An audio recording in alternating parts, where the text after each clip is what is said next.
Hey guys, May Flom here, back for another installment of my May versus Stash. I went through and I was finding a whole bunch of older stickers and things that haven't been used yet. And I'm deciding on this one because I started flipping them over. This is 2008. Okay? So we have basic gray rub-ons from 2008 that have never been touched. Seems like a good candidate for my challenge here. Before I actually commit to a project, the very first thing I'm going to do is I want to test that these rub-ons even still work. Okay, because these are pretty old. And so I think what I'm going to do, I'm just going to take one of these little swirlies here and see if it works.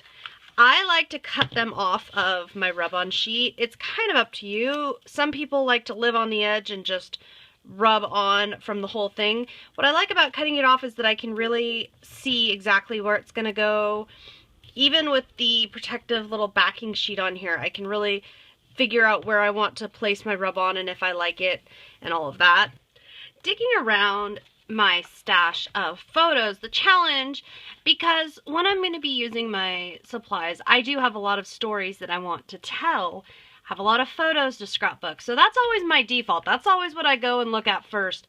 And I came up with this photo as maybe being a good match for these rub-ons. The thing is, this photo from Disneyland, originally what I had pictured or figured is I was going to use this with a whole bunch of other photos from around Disneyland that are totally random, that don't really have a story, and do a scrapbook page just around Disneyland, kind of general. So there's not really a story here, and something I can get in trouble with personally and that I don't like is when I scrapbook a photo that doesn't really have a story just to use whatever product it is that I'm trying to use. So I'm really trying hard to avoid that, so this is not going to get its own page, not going to clutter up my scrapbook. So next I look at, okay, well, what other kinds of projects do I have, since I couldn't find a scrapbook page to make, and I came up with making a Mother's Day card, getting a little jump on Mother's Day here, because, I mean, these flourishes are really super elegant. So I know that that would be a good choice. And I have this new Simon Says Stamp Mom set, and it has kind of an elegant cursive Happy Mother's Day here, which I think would work great. I've got it here. I went ahead and set it on a acrylic block so that I could play with positioning, and I like how it works with these flourishes. Okay, and I was kind of thinking about maybe doing more than one flourish. The other thing I was thinking about is I have this is a memory box stamp.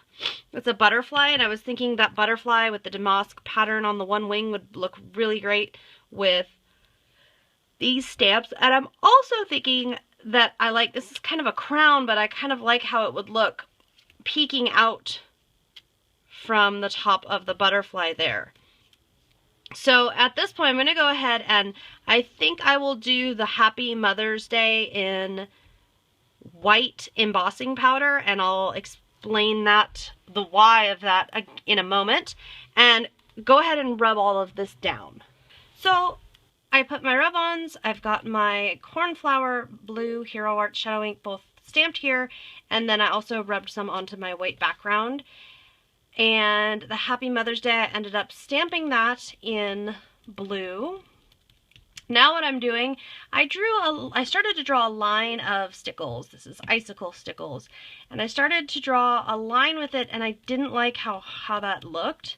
So now what I'm doing instead is I'm just taking my finger and tapping to blend this in. Okay, and I will spread it around the bottom. And I will just end up just spreading a bit of sparkle here around the edges. Not quite how I had hoped to finish it off, not 100% adoring how that ended up looking, but overall I'm still pretty happy with it. And I have a general Mother's Day card here now. Has a little bit of sparkle, a little bit of fun to it, that is ready to go. And I used some of these rub-ons. I still have some to go. I'm gonna probably end up just trying to make up cards with this same color palette, because this is such like a peachy, not really a pink, but more of a peach color. So I think I'm just going to keep going with blues plus this, make a few more cards, and finish off these rub-ons that have been in my stash for entirely too long. I hope you've enjoyed this installment of May vs. Stash. I will see you next week. In the meantime, I wish you very happy crafting.